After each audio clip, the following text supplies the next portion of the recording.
Very good morning, students. How are you? I hope you are safe at your home and welcome to our class of mathematics, which is about the class 9, chapter number 14, statistics. Right? So, this is the part number 3. In the part number 2, we have discussed about the central tendency, right? The measure of the central tendency, and we have seen about the mean and the question of medians, right. और यहाँ पर भी आज हम एक और example देखने वाले हैं जो कि मीडियन के बारे में है, और वो है example number 13 which is taken from your textbook. So what is the question here?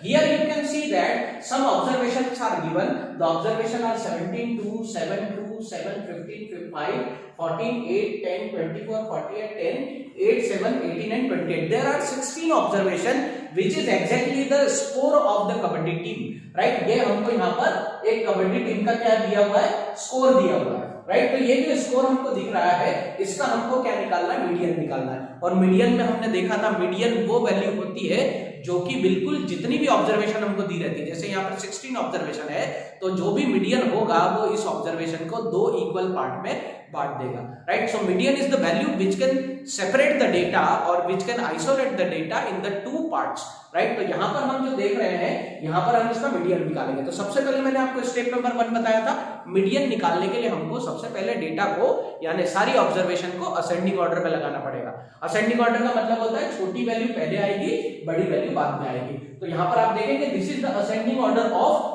All the observation I have written here, right. यहाँ पर मैंने असेंडिंग ऑर्डर में लगा दिया। तो आप देखेंगे सबसे छोटा जो स्कोर है कबड्डी टीम का वो है 2 points and the maximum score is 48 points. So here we can see that the n number of observation is 16 and 16 is the even number, and so that there are the two middle terms. कल मैंने जो आपको example बताया था, example number 12, उसमें हमने n देखा था वो ऑड नंबर था।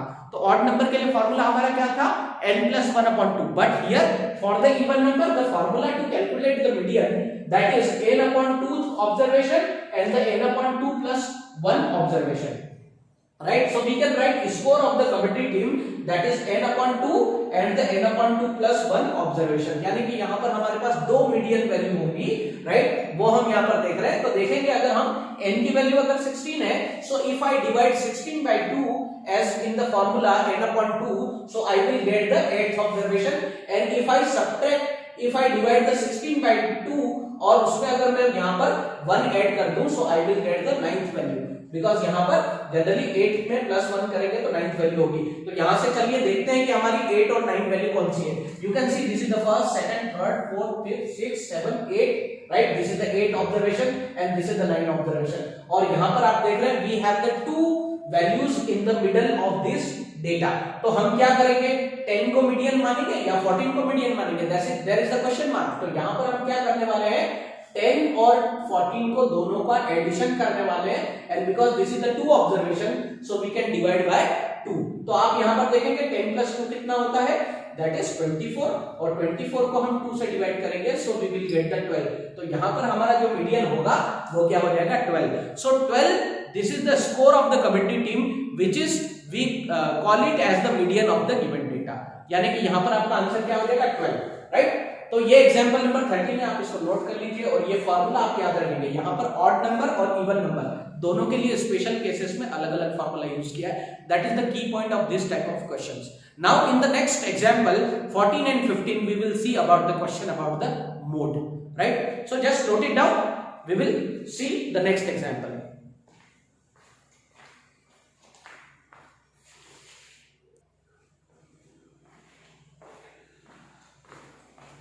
स्टूडेंट्स, अब हम बात करने वाले हैं यहाँ पर तीसरी सेंट्रल टेंडेंसी की, क्योंकि इसके पहले हम मीन और मीडियन सीख चुके हैं। अब हम सीखेंगे मोड कैसे निकाला जाता है। Mode is the another type of the central tendency of the data which is given. सो क्या होता है मैडम, पहले ये जान लेते हैं। मोड जो होता है वो हमारी जितनी भी ऑब्जर्वेशन होती है उसमें से सबसे ज्यादा बार रिपीट होने वाली, यानी the observation which occur most frequently in the data, that is exactly the mode of the given data. यहाँ पर एक एग्जांपल के साथ इसको समझेंगे। क्या एग्जांपल दिया हुआ है, find the mode of the following marks out of 10। Suppose there is a test in the class of the 10 marks and the students getting the mark, right, the number of students are 20, right, so they have got this number of marks, so this is the observation that we have in the question, right? So one student, the first student got the 4 marks from the 10 and 6 out of 10, 5 out of 10, 6 out of 10, 3 out of 10, 2 out of 10. These are the marks that is up to the 9, right? तो सबसे पहले हमको इसका mode निकालने के लिए क्या करना पड़ेगा? We have to arrange these observations systematically.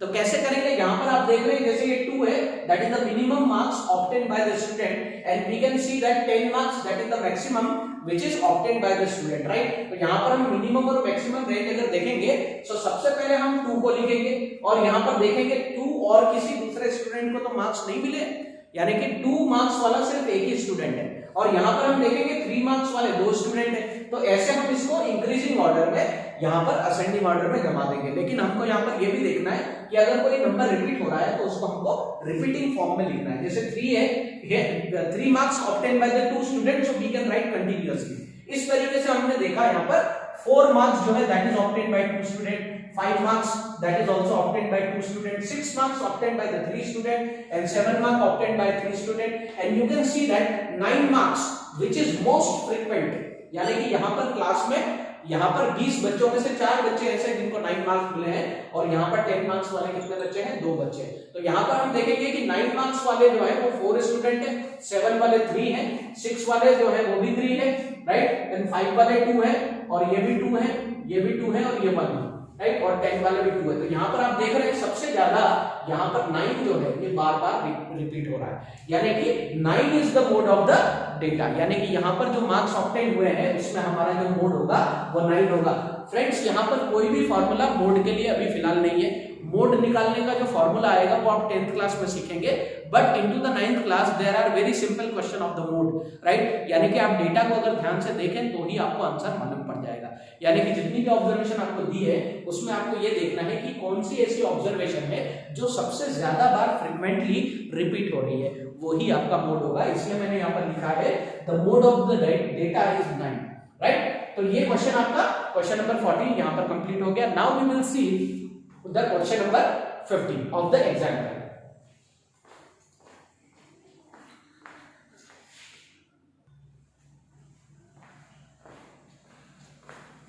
Now friends, we will discuss the example number 15. Example number 15 मैंने यहाँ पर नहीं लिखा है, but all the information that is given in example number 15 I have written here. Suppose there is a company and company have the 5 employees. यहाँ पर company के जो एम्प्लॉय हैं वो 5 एम्प्लॉय हैं। यहाँ पर आप देख रहे हैं 1 is the supervisor and 4 is the labor. तो 4 plus 1 that is the total 5 employees, and the supervisor is the head of the laborers, right. यहाँ पर जितने भी लेबर है उनका ये हेड है, उनका सुपरविजन करता है। तो यहाँ पर सुपरवाइजर को मिलने वाली जो सैलरी है पर मंथ की वो मिलती है 15,000, राइट। और यहाँ पर जो 4 लेबर है उन सभी को जो है 5,000 रुपया मिलता है ईच, यानी एक लेबर को 5,000 रुपया। तो 4 लेबर को कितने मिल जाएंगे? यहाँ पर हम इसका टोटल कर सकते हैं, दैट इज द 20,000, राइट। लेकिन हमको ये मान के चलना है कि एक लेबर को जो मंथली सैलरी मिल रही है वो मिल रही है 5,000। So this is the scenario given in the question. और यहाँ पर हमको इसमें इस क्वेश्चन में पूछा गया है कि ये जो डेटा दिया है इसका मीन, मोड एंड मीडियन तीनों ही हमको यहाँ पर कैलकुलेट करना है। तीनों ही चीजें हम एक ही क्वेश्चन में करके देखेंगे, राइट। तो सबसे पहले हम क्या निकाल लें? मीन निकाल लेते हैं, राइट। तो मीन निकालने के लिए जनरली हमने देखा था फॉर्मूला क्या होता है, राइट। जैसे कि अगर हम देखें मीन निकालने का फॉर्मूला होता है that is x1 plus x2 plus x3 plus x4 plus x5 and divided by 5, because यहाँ पर हमारे जो एम्प्लॉइज है वो टोटल कितने हैं? 5। तो टोटल नंबर ऑफ एम्प्लॉइज है। यहाँ पर हम क्या करेंगे? सम ऑफ द सैलरी, यानी कि हमको यहाँ पर मीन सैलरी निकालना है। यहाँ पर हमको क्या निकालना है? Mean salary of the employee, ये हमको यहाँ पर निकालना होगा। तो मीन सैलरी निकालने के लिए हम क्या करेंगे? जो पहला जो एम्प्लॉय है उसको मिलने वाली जो उसको मिलने वाली सैलरी 5,000 होगी, दूसरे को भी कितनी मिलेगी? 5,000, राइट। तीसरे को कितनी मिल रही है? 5,000। तो हम सबका एडिशन करेंगे 5,000 का, और यहाँ पर लास्ट में हम सुपरवाइजर को काउंट कर रहे हैं। So he is getting the 15,000 and it is divided by the total number of employ that is 5। तो यहाँ पर मैं आपके लिए मीन निकाल रहा हूँ। तो अगर हम इसका सम करेंगे तो 5 4 जा 20, और 20 में अगर हम 15 जोड़ दें तो वो हो जाएगा 35,000, राइट। यानी कि टोटल जो सैलरी मिल रही है वो 35,000 and it is divided by 5। So what we get that is the 7,000 rupees, that is the mean salary of the 5 employee, right. ये हमारी क्या हो जाएगी? That is the mean salary, right. तो मीन का फॉर्मूला जो है मैंने आपको सिखाया था आपको फर्स्ट वीडियो में, सेकंड वीडियो में हमने देखा था, तो वो मीन का फॉर्मूला हम यहाँ पर यूज कर रहे हैं। This is the formula of mean. यहाँ पर x1 x2 x3 x5 जो किया है, यहाँ पर हम जो देख रहे हैं that is the sum of salary of all the employees, यानी कंपनी में जितने भी एम्प्लॉय हैं उनकी सैलरी को अगर हम ऐड कर दे और टोटल नंबर ऑफ एम्प्लॉय यानी 5 से डिवाइड कर दे, so we will get the 7000, that is the mean salary of the employees. तो यहाँ पर हमने मीन फाइंड कर लिया। अब यहाँ पर हम क्या निकालेंगे, मोड निकालेंगे, राइट। तो मोड निकालने का क्या तरीका होगा, आप वीडियो पॉज करके इसका सॉल्यूशन जो है वो लिख सकते हैं, otherwise you can also follow the text book, उस पे ये सॉल्यूशन आपको बड़े ही अच्छे तरीके से दिया हुआ है, राइट। अब हम यहाँ पर क्या निकालने वाले हैं, मोड निकालने वाले हैं। तो क्या करेंगे, हम सभी ऑब्जर्वेशन लिखेंगे। Suppose the supervisor is getting the 15,000 salary and the 4 labour they are getting the 5,000 each, right. तो उन सभी ऑब्जर्वेशन को हम यहाँ पर लिख देंगे 5,000, right? So this observation we have about the 4 or the 5 employees. So we can see that 5,000 is repeating 4 times. So this is the most frequent observation or the most frequent salary which is repeating in this given data. So what we can say that mode salary, या हम इसका बोलेंगे mode जो होगा वो हमारा कितना होगा, 4 होगा, या ऐसा कह सकते हैं 5,000 होगा, not 4 because it is repeating most frequently. तो हमारा यहाँ पर मोड कितना होगा, 5,000 होगा, राइट। तो ये मोड निकालने का तरीका हो गया। अब हमको मीडियन निकालना है, तो मीडियन किस तरीके से निकालेंगे, ये जो ऑब्जर्वेशन आप देख रहे हैं, इस ऑब्जर्वेशन में आप देखेंगे मीडियन निकालने के लिए कितनी ऑब्जर्वेशन है यहाँ पर, 1 2 3 4 5। सो नंबर ऑफ एम्प्लॉइज यानी the value of n that is 5, right. So 5 is the odd number, 5 हमारा क्या है, ऑड नंबर है। तो ऑड नंबर के लिए हम यहाँ पर क्या फॉर्मूला यूज करते हैं, राइट। तो यहाँ लिखेंगे हम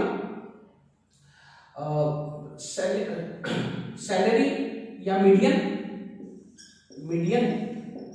सैलरी है ना, एज इक्वल टू हम यहाँ पर क्या लिखेंगे, n+1/2 ऑब्जर्वेशन ये हम लिखेंगे। तो यहाँ पर n हमारा कितना है, 5 है, तो 5+1/2, तो दैट इज इक्वल टू क्या हो जाएगा, 3, यानी थर्ड ऑब्जर्वेशन जो भी होगी वही हमारा क्या होगा, यहाँ पर मीडियन होगा। तो आप देखेंगे this is the first observation, second and third. तो यहाँ पर आप देखेंगे मीडियन भी हमारा कितना होगा, 5,000 होगा, राइट। तो यहाँ पर ये हमारा मीडियन हो गया 5,000, राइट। तो इस तरीके से देखा आपने, मीन सैलरी 7,000, मोड हमारा 5,000 और मीडियन भी हमने कितना निकाला है, 5,000 निकाला है, राइट। जिस तरीके से सॉल्यूशन मैंने यहाँ पर लिखा है इस तरीके से आपको फेयर बुक में नहीं लिखना है, ये मैंने समझाने के लिए शॉर्ट मेथड से आपको यहाँ पर समझाया आपके सामने सॉल्व करके, लेकिन आपको जो बुक में लिखना है वो आपको जो बुक में सॉल्यूशन दिया हुआ है टेक्स्ट बुक में उसी तरीके से आपको लिखना है। ये सिर्फ समझाने के लिए, वीडियो की लेंथ ज्यादा ना हो जाए इसलिए हम यहाँ पर कोई ऐसा तरीका ढूंढते हैं जिससे कि ये वीडियो थोड़ा छोटा हो जाए तो आपको आसानी से समझ में आ जाए, राइट फ्रेंड्स। तो यहाँ पर हमने देखा इस वीडियो में, इस पार्ट 3 में हमने देखा कि किस तरीके से हम measure of central tendency, median और मोड को सीखते हैं, राइट। और इसी तरीके से now you are able to solve the exercise of your text book. इसके बाद की जो अगली जो एक्सरसाइज है, the last exercise that is the 14.4, वो 14.4 जो है वो आप आसानी से बिल्कुल कर पाएंगे। So all the best for the chapter, right, and thank you very much for watching this video and have a nice day.